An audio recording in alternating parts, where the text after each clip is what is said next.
to my K-drama listeners. Folks, there is no K-drama that I am going to be covering today.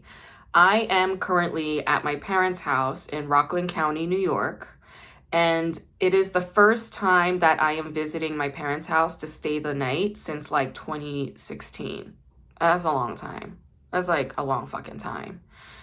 So this is like a bit of a like the prodigal daughter kind of situation at the moment. And I'm making a lot of amends and peace with my parents. Not amends, there's nothing to amend. It's more just like we're showing each other better love and appreciation this time around. We're both having better understandings of one another this time around. And we all have like the same heart's intention this time around, which is solely to show one another how much we love and care about each other and put all the bullshit aside. And so it's been like a very emotional time for me. So I just do not and don't have the wherewithal at this moment to do a K-drama review. I wanted to, but I'm going to save that for next week. Also, if you are a Patreon member, if you are a supporter of my Patreon, meaning you subscribe to my Patreon and you offer me donations every month, okay? Like if you are a true patron of Grace Jung and K-Drama School, I just uploaded a post about a film that I saw that I really recommend, so please go check that out. But yeah, other than that, like my only coverage for this episode of my podcast is only going to be about my emotional journey, me returning home. So if you don't feel like listening to that, by all means, you can stop at any time, right? Go with grace, go with love. It's all good. So I'm in Rockland County, New York, and staying at my parents' house. It's funny how like when the body enters a physical space that it knows, like the body kind of changes a little bit. The body starts awakening to all the emotions that it harbored when it was once inside that house, which is complicated for somebody like me because this home was full of love and it was also full of a lot of trauma and dysfunction. And so when I spent the first night here, I mean, I had to get high off my ass. I smoked a lot of pot because, you know, it's like I'm visiting my parents. And also, New York legalized marijuana. Thank God. Hey, congratulations, New York. I visited a smoke shop in the Lower East Side and I was just like, man, it's like a brave new world up in here. Like these bitches are really, every corner, it was like Starbucks. It was like cannabis Starbucks. I'm so proud of you, New York. You go.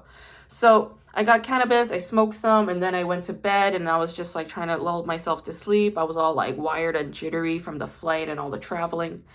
And I was just so emotional. I was just like hysterically crying in the guest room on the bed because like it's just a lot. It's overwhelming. It's overwhelming to feel all those emotions that I hadn't felt in like 7 years, you know, that's a long time. Like 7 years doesn't seem like a lot, but like it kind of is, you know?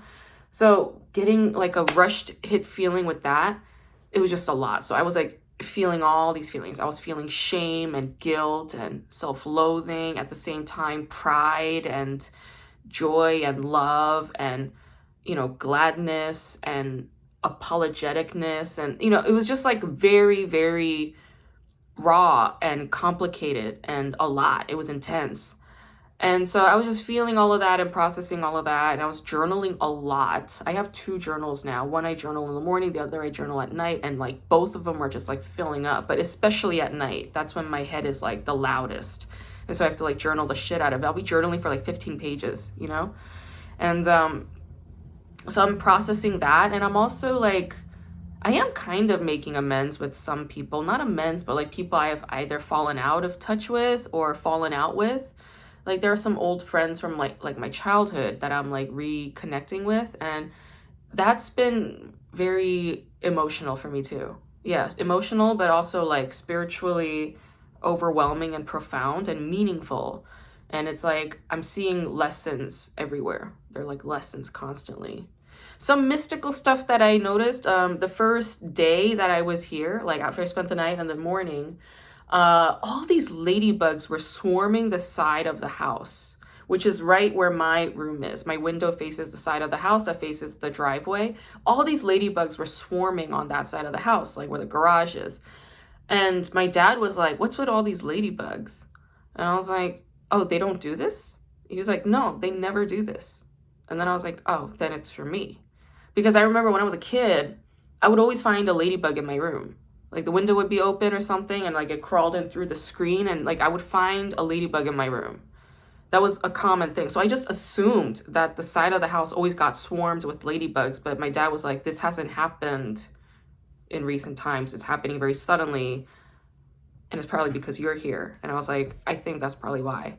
And ladybugs are very mystical and shamanistic because ladybugs are considered a lady, like a saint lady, because these ladybugs were brought in from Asia, where they originate from, and these bugs were sacred because their larva eats pests and aphids, things that eat crops. So if you have a house plant, for instance, where you have like all these little bugs, get some ladybug larva. And the ladybug larva does not look disgusting because I'm afraid of worms and larvae. Ladybug larvae, they don't look terrifying. I don't have like a visceral angry reaction to them on a primal level. So that also says a lot. So if you put ladybug larvae in your pots, whether indoor or outdoor, these larvae will go after and eat all the aphids. And then your plant will be revitalized. They are magic bugs. So that's why they brought them over to Europe from Asia, and then they named it Saint Mary Ladybug, and then it's been shortened to Ladybug over the years. So ladybugs are sacred in that way. And they're also, in Korean, it's called 무당벌레. 무당 means shaman. And I was like, is this just a homonym or is it the same meaning? So I looked it up, and 무당 for shaman is the same as 무당 for 무당벌레. The reason why ladybugs in Korean are called shaman bugs is because their red wings with the black dots look like makeup. They look like these powerful, bright colors of a shaman. In Korean Taoist shamanist tradition, the color red denotes fire, which wards off evil. And I know this only because I am a fire rabbit, and the color red is my color. So that's how I know. And so 무당벌레 is also like mystical in that it has this shamanic meaning to it. And then in the West, it has this other like spiritual religious meaning to it. So seeing all these ladybugs swarm and gather as I was stepping outside and standing in the sun in front of my childhood home or my middle school, high school home, it was like a welcoming home, you know, like a welcome home, like, you know, we're happy to see you kind of thing. And I don't know, that really touched me. I feel emotional just saying that right now.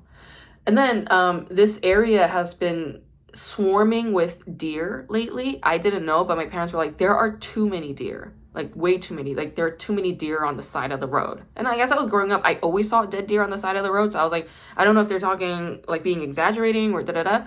There were always dead deer because this area, like in North Jersey, Rockland County, New York, these areas are very wooded. There are a lot of trees here, and that's what makes them beautiful, especially in October.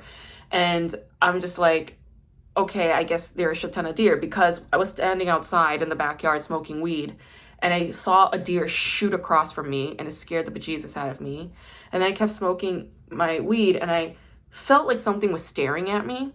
So I turned on my flashlight, and I saw these two blue eyes just like flashing, beaming back at me. Wow, that was intense. I mean, it gave me the creeps, but at the same time, I was just like trying to be okay with it. Like maybe this means something, you know? Like what's the spiritual meaning of a deer? And you know, deer are mystical creatures. They're in every single culture, and you find them in like, you know, Korean shamanism. A deer represents a mystical animal, like a they're like fairies or whatever, but in animal form. And they come and they offer people like advice, like, oh, if you do this, good stuff will happen to you. You know, like deer are messengers, communicators from the divine.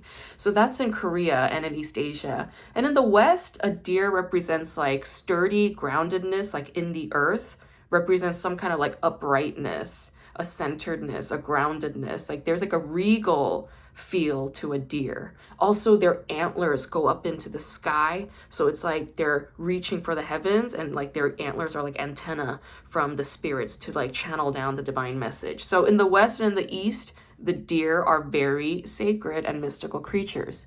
So that's what I was seeing here. Oh, and then the practical meaning, the practical spiritual meaning of a deer is unconditional love. I thought that was so beautiful. Because right now I'm in the practice of unconditional love for myself and of course others, because it goes both ways. It's a two-way street. Like it goes inwards and it goes outwards at the same time, right? I mean, that's also the law of physics. As you do, you know, whatever force you put in, the force also returns back to you, right? That's just law of physics, law of spirituality. That's just the law. And so as I've been practicing more unconditional self-love with me and just saying like, dude, do whatever you want. Like, you could do me no wrong. That kind of attitude, that kind of acceptance, that kind of radical bravery with myself, right? It's been very helpful in me being able to do that with others around me. And of course, I'm not saying I'm like 1,000% there yet. It's more like, even I'm thinking about friends in recent times who've betrayed me, you know, who like said awful things and cut me out of their lives while saying awful things and making, you know, judgments and accusations that were, to me, not entirely accurate. Not that it invalidates their experience, that I validate, but of course on my end, I have to validate my own perspective, right? But, you know, it's like that's very painful when that happens. And it's so painful to the point where it makes me want to be like, well, fuck you too then. Well, fuck you too. You go your way, fuck you. I hope you get fucked up, da da da. I could do that. And it's a point where like, I would feel that from the pain and hurt. But I would just let those feelings come up and let those thoughts come up. And I would just like, you know, accept all of it. Be like, yeah, that's valid too.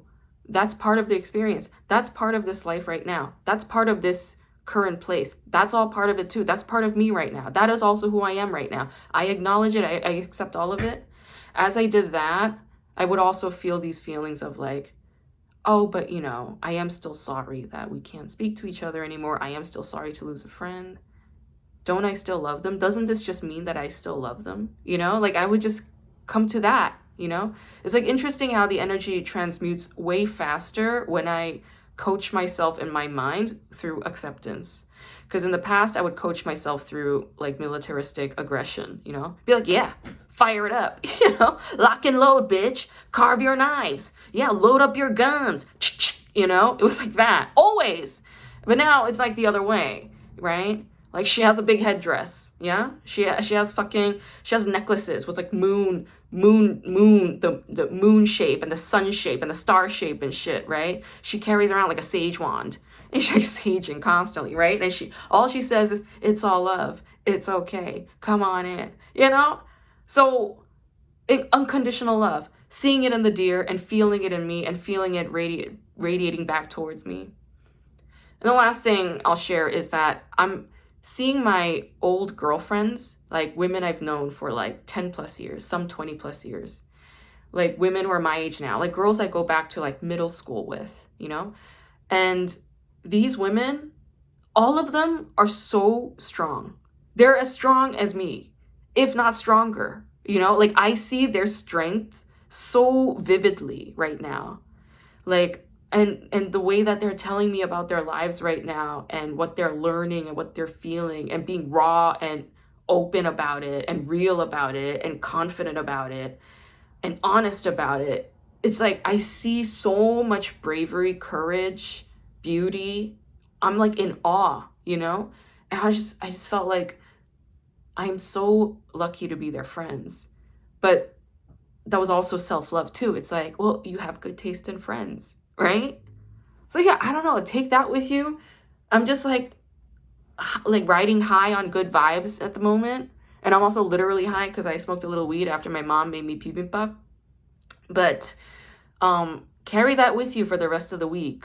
Yes, may it bless you. May it give you peace, grace, joy, and wisdom. Swear to God. This is not Sangha, but let's just say that this is a Sangha today. We held Sangha. Namaste. Peace.